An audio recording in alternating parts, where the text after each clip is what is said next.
Jumeirah. Dubayda mahalliy arablar yashaydigan hudud hisoblanadi va u yerda yerlar va uy-joylar umuman sotilmaydi. Deira. Deira Dubayning eski tarixi borib taqaladigan joy hisoblanadi. U yerda esa asosan arzon ishchilar yashashadi. Dubai Marina. Dubay Marina turistlar uchun eng zo'r joylardan biri. Siz bu yerda yaxtalarni ijaraga olib, suvda sayohat qilishingiz mumkin. Jumeirah Golf Estate. Millionerlar yashaydigan rayon.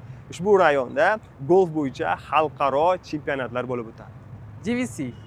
GVC ishchilar uchun arzon ijaraga joy topish uchun zo'r rayonlardan biri. Uy sotib olish ham juda ham oson va Dubaydagi eng gavjum joylardan biri. Business Bay. O'z nomi bilan asosan biznesmenlar uchun juda ham zo'r rayon va yirik kompaniyalarning qarorgohlari, ofislari aynan shu yerda joylashgan. Downtown.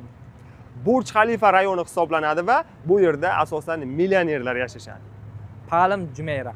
Palm Jumeirah Dubayning eng qimmat joylaridan biri. Bu yerda bechoralar yashashadi. Ya'ni Palm Jumeirahda Shohrux Xon, Mukesh Ambani, David Beckham kabi puldor insonlar, milliarderlar yashashadi.